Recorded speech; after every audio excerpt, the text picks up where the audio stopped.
الحمدللہ والصلاۃ والسلام علی رسول اللہ وعلی آلہ وصحبہ ومن والہ بعد۔ آج کل گندم کی کٹائی ہو رہی ہے تو اس میں عشر کا سوال بار بار کیا جاتا ہے۔ عشر عشرہ سے ہے، عشرہ کا معنی 10۔ تو جس کی فصل سے کم از کم 15 من کا جھاڑ آیا ہے، 15 من گندم آئی ہے، چاول ہو تو چاول، دوسری چیزیں 15 من کم از کم ہو، 15 من سے کم والے پر کوئی عشر نہیں ہوتا۔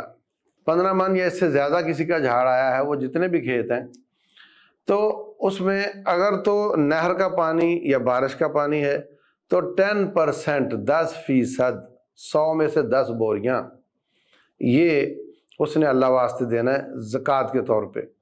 اور اگر اس کا ٹیوب ویل کے ساتھ اس نے پانی دیا ہے تو پھر 100 میں سے 5 بوریاں، 100 بوریوں میں سے 100 کٹے میں سے 5 کٹے، 100 من میں سے 5 من۔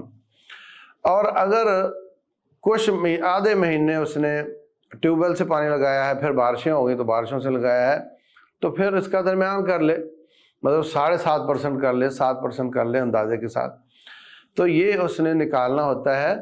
سب سے پہلے عشر کو نکالا جاتا ہے، اس کے بعد ٹھیکہ اور ادویات اور جتنی بھی کٹائی وٹائی کی مزدوری ہیں وہ ساری بعد میں ہوتی ہیں۔ لیکن بسا اوقات ایسا ہوتا ہے کہ جھاڑ کم آیا ہے اور وہ 15 من سے تو زیادہ ہے، مگر کھیت اتنے زیادہ تھے کہ ان کا خرچہ بہت زیادہ آ گیا۔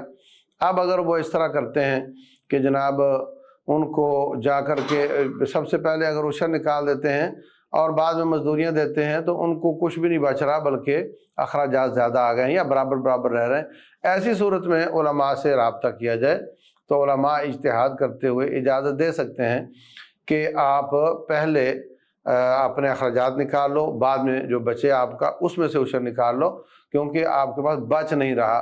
یہ اجتہادی مسئلہ ہے۔ اصل یہی ہے کہ سب سے پہلے عشر نکلے گا اور اس کے بعد باقی اخراجات نکلیں گے۔ واللہ تعالی اعلم۔